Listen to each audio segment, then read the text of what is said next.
आज Doubtnut app download करें। Doubtnut पर अपने सभी गणित, रसायन विज्ञान, भौतिक विज्ञान और जीव विज्ञान के डाउट्स का करो सफाया। बस प्रश्न की फोटो खींचो, एक ही प्रश्न को क्रॉप करो और तुरंत वीडियो सोल्यूशन पाओ।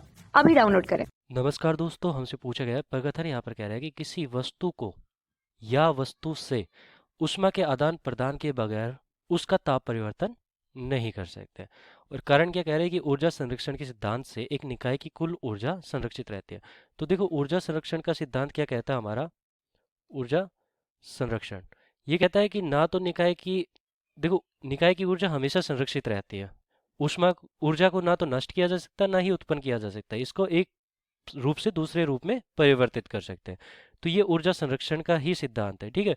तो ऊर्जा ना तो नष्ट की जाती है, ना नष्ट हो सकती है, और ना ही उसको उत्पन्न कर सकते हैं।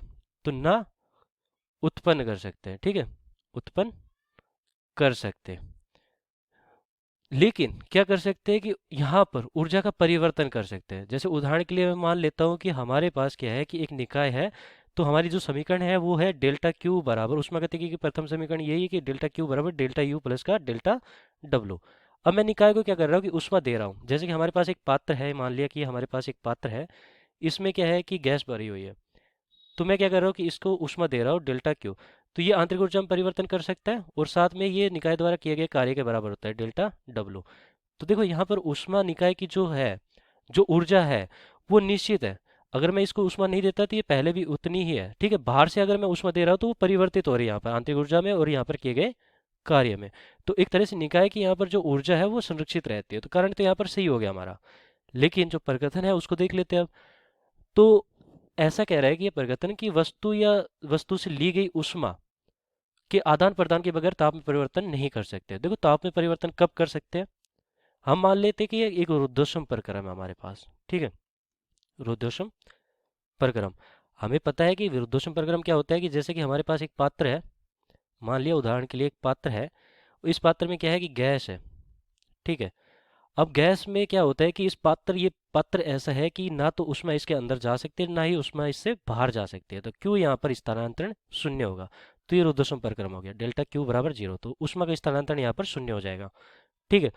अब ऊष्मा का स्थानांतरण अगर यहाँ पर नहीं हो रहा है, क्या यहाँ पर इसका तापमान में वृद्धि कर सकते हैं? तो हमारी जो ऊष्मागतिकी की प्रथम समीकरण है डेल्टा क्यू बराबर डेल्टा यू प्लस का डेल्टा डब्लू है, उससे देखते हैं अब। तो हमारे पास डेल्टा क्यू तो 0 हो गया, लेकिन डेल्टा डब्लू बराबर क्या हो जाएगा? माइनस का डेल्टा यू। ये हमारे पास आया, ठीक है। अब इसका मतलब क्या हुआ कि अगर मैं निकाय पर कार्य करता हूँ तो उसकी आंतरिक ऊर्जा में वृद्धि होती है, ठीक है। अगर आंतरिक ऊर्जा में वृद्धि हो रही है, इसका मतलब कि आंतरिक ऊर्जा हमारी समानुपाती किसके होता है? ताप के। तो एक तरह से यहाँ पर N C V delta T, जिसको मैं लिखूंगा आंतरिक ऊर्जा को, उसमें भी यहाँ पर ताप में भी वृद्धि होगी। तो अगर मैं कार्य करूंगा निकाय पर, तो यहाँ पर निकाय की आंतरिक ऊर्जा में परिवर्तन हो रहा है, मतलब कि वृद्धि हो रही है, तो ताप में भी वृद्धि हो सकती है। तो कार्य से भी मैं इसके तापमान में परिवर्तन कर सकता हूँ, ऊष्मा की जरूरत नहीं पड़ रही है यहाँ पर मुझे। जैसे कि थर्मस की बात कर लेते हैं। थर्मस में अगर मैं उसको हिलाता हूँ जोर जोर से, और कुछ समय पश्चात वो गर्म होने लग जाते हैं, अंदर का पदार्थ जो होता है, पानी जल वगैरह, वो गर्म होने लग जाता है, ठीक है। तो उस स्थिति में यहाँ पर मैंने ऊष्मा तो नहीं दी है, लेकिन फिर भी गर्म होने लग जाता है, क्योंकि मैंने कार्य कर दिया है। तो कार्य यहाँ पर ऊष्मा में परिवर्तन हो रहा है, आंतरिक ऊर्जा में परिवर्तन हो रहा है। आंतरिक ऊर्जा तापमान के समानुपाती होते हैं। तो तापमान में यहाँ पर वृद्धि हो सकती है। तो ऊष्मा की जरूरत नहीं है यहाँ पर।